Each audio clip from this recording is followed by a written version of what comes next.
professores e colegas de banca. Meu nome é Matheus Cotrim e hoje eu estou aqui para mostrar a vocês o meu TCC. O título dele ficou como A Construção da Saga Castlevania, a Evolução de Personagens. Bom, o tema escolhido foi a mudança de personalidade de personagens da série de jogos Castlevania ao passar dos anos, levando em conta a visão de personagens planos e redondos de Edward Morgan Foster. Bom, e por que eu escolhi Castlevania? Castlevania é uma série muito antiga que ela possui mais de 30 lançamentos já no seu portfólio. E os personagens, com o passar dos anos e os lançamentos, se tornaram cada vez mais complexos e carismáticos. Então eu comecei a me questionar ao ver isso. Como esses personagens evoluíram, em quais jogos podemos ver essa evolução e quais características eles vão apresentando no decorrer do tempo e com os novos lançamentos.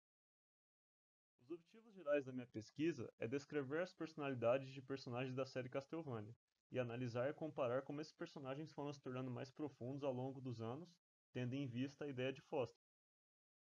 Os objetivos específicos são definir o que é personagem, definir o que é enredo e como os personagens estão inseridos nele, definir protagonista e antagonista, definir o que é personagem plano e personagem redondo, mostrar alguns exemplos de personagens planos e personagens redondos, definir as características psicológicas de personagens planos e de personagens redondos, definir quais os protagonistas e antagonistas principais da série são planos ou redondos, verificar e descrever sobre a profundidade da personalidade dos protagonistas e antagonistas da série de jogos Castlevania, analisar a predominância de protagonistas e antagonistas planos e redondos ao passar dos anos. Metodologia usada. No capítulo 1, foi feita uma pesquisa exploratória sobre personagens narrativos em games, enredos, histórias e personagens na área de literatura, conceito de personagem planos e redondos e valores. No capítulo 2, foi feita uma definição de uma metodologia para análise dos personagens, filtragem de jogos e personagens que serão avaliados e análise das três dimensões e valores dos personagens. Então, o capítulo 1 ele é resumido em 4 subseções, né? A introdução, personagens e narrativas, personagens planos e redondos, personagens e valores. E o que é a gameplay? Bom, para Jesus Assis, gameplay é o conceito que separa a linguagem do videogame, que o distingue de todos os outros meios de expressão. Ou seja, a diferença entre um filme e um jogo é que no jogo você controla o personagem e suas ações. Resumindo, isso, para Assis, é a gameplay. E a gameplay está inserida em qualquer coisa que o jogador faça que seja divertido, pela definição de John Fay e Mark Scattergood. Quanto à história dos personagens em jogos, Scott Rogers diz que mesmo que um jogo não tenha uma história definida, ela sempre existirá. Como por exemplo no Pong, mesmo que o jogo não tenha uma história, a história do jogo acaba recaindo sobre uma simples partida de tênis de mesa. E quem ganha vai ditar o fim da história. E quanto a personagens, ao falar sobre o papel do personagem na história, normalmente considera o protagonista tanto a personagem controlada pelo jogador, como o próprio jogador. Foi o que Lee Sheldon disse. No caso de histórias e enredos. Bom, para Foster, o enredo é uma narrativa de eventos dispostos conforme a sequência do tempo, o jantar depois do almoço, terça-feira depois da segunda, a decomposição depois da morte e assim por diante. Enquanto o enredo também é uma narrativa de eventos, mas na qual a ênfase recai sobre a casualidade. Ou seja, para o Foster, uma história seria um homem esfaqueia um outro homem e é preso. Já o enredo seria um homem querendo cobrar o seu dinheiro, esfaqueia o outro homem e após muitos dias de fuga, ele é preso. Resumindo, a maior diferença entre a história e o enredo, de acordo com Foster, é que para a história a gente só precisa ter a curiosidade de saber o que acontece a seguir. Quanto para o enredo, a gente tem que ter a curiosidade de perguntar por que o homem fez isso, quando que ele fez isso, etc. Agora, o que são personagens? Foster diz que o ator arranja uma série de massas verbais descrevendo a si próprio em termos gerais, atribui-lhe nomes e sexo, esboça-lhes um conjunto de gestos plausíveis, faz com que falem, por meio de aspas, e até quem sabe com que se comportem adequadamente. E o que são personagens tridimensionais? São presentes em todos os personagens bem moldados em games. Eles possuem uma dimensão física, uma sociológica e uma psicológica. Eu vou usar o Drácula como exemplo para explicar isso. A dimensão física do Drácula é vista na sua comunicação visual, vestimento e suas habilidades. É visto que ele se veste como um nobre e pela cara mais pálida é visto que ele não é humano. No jogo ele é vampiro e ele possui algumas habilidades, como teleporte, usar magias, beber sangue e etc. Quanto à dimensão sociológica de Drácula, a dimensão sociológica de um personagem é geralmente um ambiente que ele viveu e vive, sua escolaridade, seu passado, sua cultura e habilidades adquiridas no ambiente em que vive. No caso do Drácula, essa dimensão sociológica pode ser vista em seu castelo, com todos os monstros que ficam servindo e entre outras coisas. Quanto à dimensão psicológica de um personagem, essa pode ser vista em suas ações, atitudes, opiniões, visão de mundo e subconsciente. Pode ser visto com Drácula conversando com os protagonistas dos jogos e o seu objetivo de dominação mundial, essa sua dimensão psicológica. Mais à frente falaremos sobre isso. Sobre personagens planos e redondos. Edward Morgan Foster, ele escreveu um livro que foi um relatório de várias convenções em Cambridge, chamado Aspectos do Romance, né? Nesse livro, ele nomeia tipos de personagens, e tem os personagens planos e os redondos. Para Foster, os personagens planos eles são lineares, previsíveis, carecem de profundidade e são muito repetitivos. Quanto aos redondos, eles são complexos, evolutivos, profundos e imprevisíveis. Para Foster, roteiros complexos existem em personagens de ambos os tipos. Os personagens planos são fáceis de criar, eles podem aparecer e desaparecer conforme a vontade do autor e ficam registrados na memória do público pela simplicidade. Já o personagem redondo, eles possuem capacidade de surpreender o público, evoluem conforme a trama, podendo seguir diferentes caminhos, e muitas vezes acabam sendo mais cativantes. Foster dá um exemplo muito interessante sobre Charles Dickens, dizendo que muitos personagens de Dickens parecem ser redondos, mas no final são todos planos, pois serem muito previsíveis e não crescerem com a história. Então, apesar de terem a personalidade bem desenvolvida, eles não acabam crescendo ou mudando ou tendo reações que seriam humanas a certas coisas. Quanto a valores. Flanagan e Saban dizem, de maneira simples, valores são propriedades de coisas e estados de assuntos com os quais nos preocupamos e nos esforçamos para atingir. Então, valores podem ser vistos em muitos sentimentos e ações nossas. Os valores eles podem ser emergentes ao serem combinados com os jogadores. E os valores do jogador podem ajudar a definir o rumo da história ou a personalidade de um personagem. Por exemplo, no jogo Undertale e no jogo Heavy Rain, em certa parte do jogo você se vê frente à escolha de matar ou poupar algum personagem. E essa escolha será feita pelo jogador baseado na concepção que o jogador tem da própria vida e no que aconteceu no jogo até agora, né? Que vai fazer ele escolher se vai matar ou poupar. Quanto a valores em personagens. Esses valores podem ser vistos nas ações do personagem, seus objetivos, suas falas e sua visão de mundo. Um exemplo que eu estarei usando é o exemplo de Drácula e Alucard. A esposa de Drácula e mãe de Alucard, chamada Lisa, foi taxada como bruxa e queimada pela igreja. E os dois personagens tomaram caminhos completamente diferentes em relação a esse problema. Enquanto Alucard é, não perseguiu, não se vingou dos humanos e com o tempo tentou perdoá-los, Drácula desejou genocidá-los e declarou guerra contra toda a humanidade. Isso mostra valores diferentes em cada um dos personagens em relação ao mundo, o jeito que eles veem o mundo.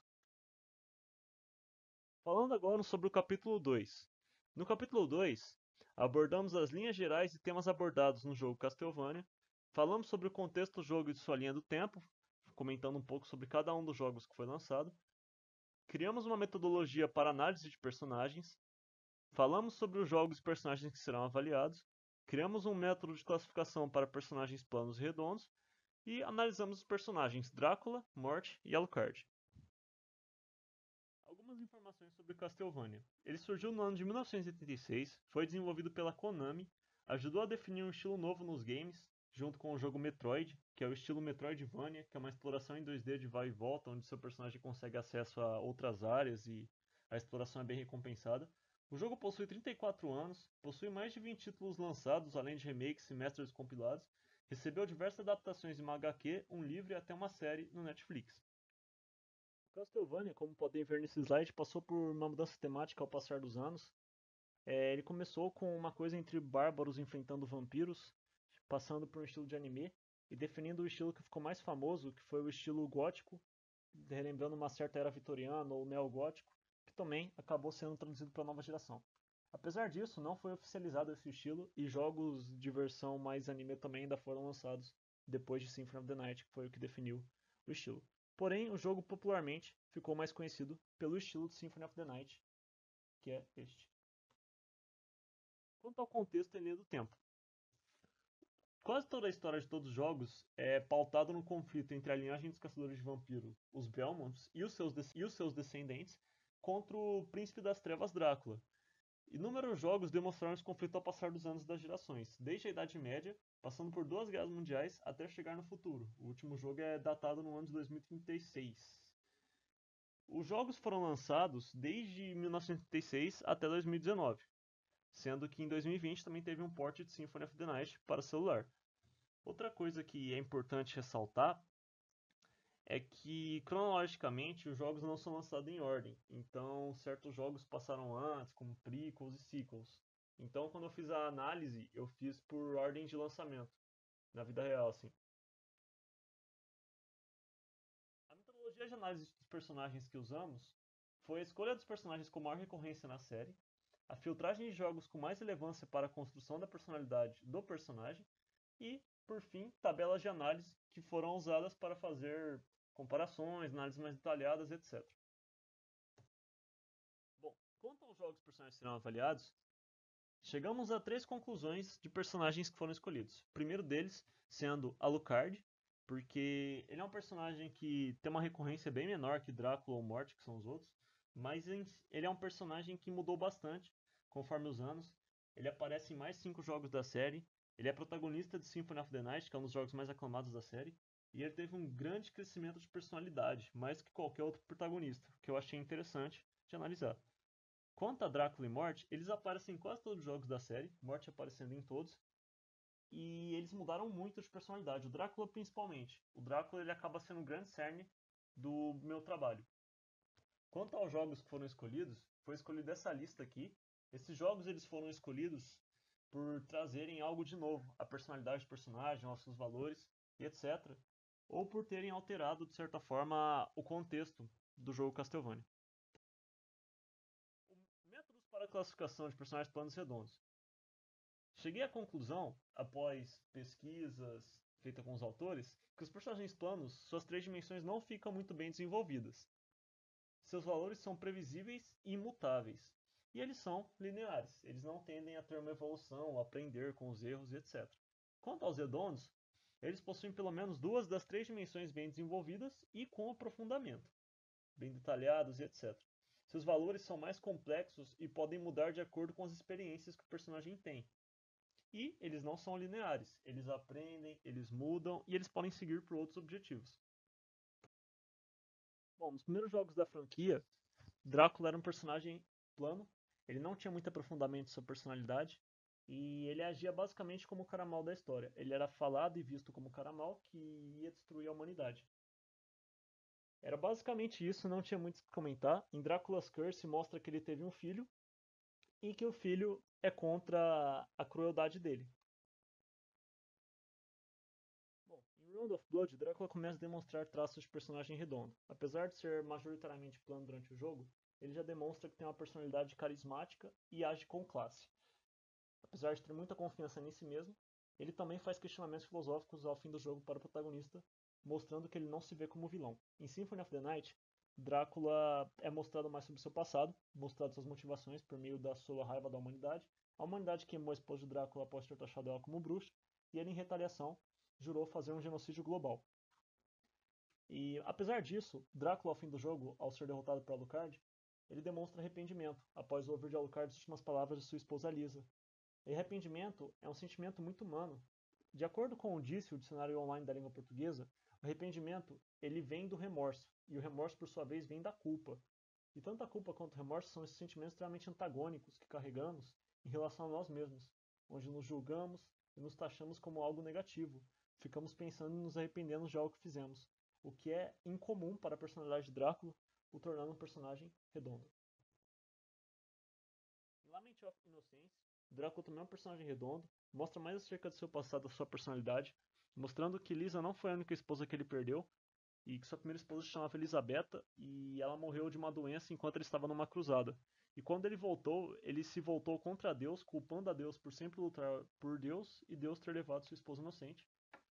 Então ele faz de tudo, trai todo mundo que ele já gostou, já teve alguma relação, abandona suas terras, suas riquezas, para se tornar um vampiro e negar as leis da vida, que são as leis de Deus, basicamente.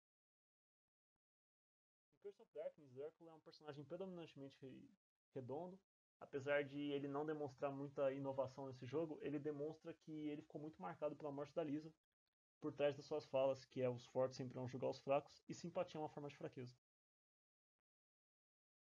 Em Pursuit of Ruin, Drácula pela primeira vez demonstra confiança e determinação. Aprendendo com suas derrotas passadas, pela primeira vez ele pede ajuda para lutar contra seus inimigos.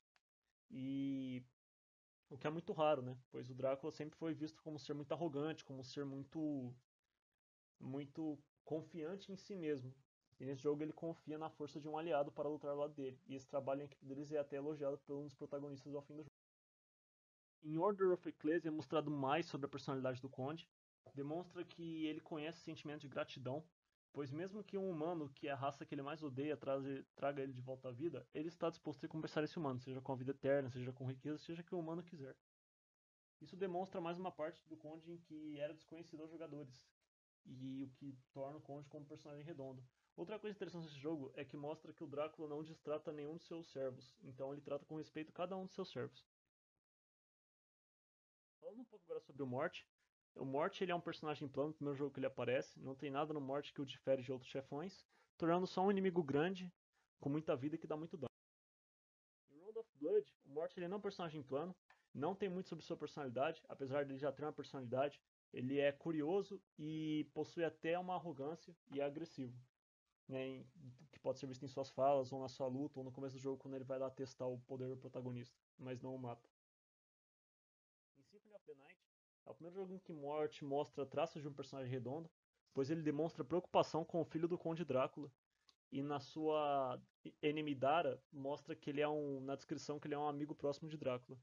Então ele não deseja matar o Alucard, ele até pede para o Alucard se retirar do castelo com toda a cortesia, em respeito ao Conde e à linhagem dele. Em Lament of Innocence, o Mort ele é um personagem predominantemente plano, porém ele demonstra um valor que é típico de um personagem redondo, que é o livre-arbítrio. A liberdade de escolher. No jogo, ele escolhe quem ele irá servir, traindo o antigo Senhor dos Vampiros em nome de Matias, que viria a ser Drácula. Em Curse of Darkness, o jogo ele aprofunda bastante a personalidade de Mort, mostrando suas capacidades de manipular as pessoas, de agir com falsidade, e como ele é estressado e arrogante, né? Ele não gosta quando as coisas não saem do jeito dele, demonstrando impaciência até às vezes, o que dá uma outra visão do personagem, né? Mostrando que ele tem sim uma personalidade e que ele é um personagem redondo. Em Pursuit of Ruin, apesar de muitos valores do Mort não se mutar nesse jogo, ele demonstra novas qualidades. Ele pensa até em se aliar com os protagonistas para impedir o vampiro que está aprisionando Drácula, o que ia ser jogar o orgulho dele fora. E também no fim do jogo ele oferece a sua alma ao Conde para que o Conde não seja derrotado, dando a sua própria vida em nome do Conde, que o torna como personagem. Falando agora um pouco mais sobre Alucard, assim como Morte Drácula, começa como personagem plano. Ele demonstra determinação e heroísmo e está contra o seu pai na cruzada. Apesar disso, ele é um personagem muito raso, sem muito aprofundamento em suas personalidades, o que o torna como personagem plano. No segundo jogo que ele aparece, Symphony of the Night, essa personagem é melhor aprofundada, mostrando que ele é pessimista, ele sempre reprime seus sentimentos, apesar de não conseguir reprimir na presença de seus pais, e apresenta um alto grau de ceticismo. Porém, ele consegue ser cortês e cavalheiro. Ele é um personagem redondo, pois demonstra como ele aprende durante o jogo, como ele aprendeu com a morte da mãe dele, como ele mudou em relação a tudo. Em Dawn of Sorrow, Alucard mantém a mesma personalidade. Algumas adições que é adicionado é que ele deixou de ser tão frio e agora se preocupa com as pessoas, ele se importa com a segurança da humanidade e deseja ser basicamente o inverso de seu pai, protegendo toda a humanidade. Que o torna como personagem. Bom, é relevante na conclusão do meu trabalho que dois jogos foram muito responsáveis por mudar a personalidade dos personagens. foram eles Symphony of the Night e Lament of Innocence. Em Symphony of the Night, tanto Alucard quanto Drácula se tornaram personagens redondos, mostrando mais acerca do seu passado, mostrando como eles dois passaram pelo mesmo trauma, tiveram visões diferentes do ocorrido e agem com base em valores diferentes. Em Lament of Innocence, mostra mais acerca da história do Drácula, mostra o livre-arbítrio de morte, e o jogo serve mais para aprofundamento de Drácula também, mostrando como que Drácula segue uma relação de causa e efeito, em que se a humanidade, ou até mesmo Deus, não é bom para ele, ele não será bom para a humanidade ou para Deus. Então, se a humanidade ou Deus tira algo que ele ama, a resposta dele é retaliação contra essa coisa, em destruir essa coisa. O que gera até uma característica meio infantil, né? Que é, você me faz mal, eu faço mal pra você, você me faz bem, eu faço bem pra você. Sem ter valores como perdão e etc. Conclusão. Personagens inicialmente planos foram se tornando redondos com o tempo. Todos eles acabaram de certa forma como redondos. A adição de um personagem foi determinante para essa construção. Sem a adição do passado de Drácula, muitos dos valores dele não faria sentido. Na verdade, porque a partir do momento que o personagem tem um passado, tudo que ele faz pode condizer com aquele passado, com o que ele aprendeu naquele passado ou como ele vê aquele passado. Tanto Drácula como Alucard cresceram muito por causa de uma adição de um passado na personalidade deles. Outra coisa é que a simples mudança de valores demonstra muito da personalidade do personagem como ela cresce. Por exemplo, Morte demonstrando livre-arbítrio, demonstrando preocupação, mostrem como ele aprendeu, ele se tornou diferente, ele foi mutando, não sendo uma simples encarnação do caos, como é descrito em alguns jogos, e se tornando algo também com sentimentos e valores que podem ser até vistos como humanos. Bom, eu sei que eu estourei meu tempo já, mas eu queria agradecer, primeiramente, a minha família por todo o apoio que eles têm me dado. Eu queria agradecer meus professores por toda a inspiração que me foi me dada nesses anos de curso, ao meu orientador, Delmar, por toda a paciência, aos meus amigos a quem me refiro como irmãos, que sempre estiveram do meu lado, e ao povo da minha empresa também, que me deram um grande suporte aí nessa reta final.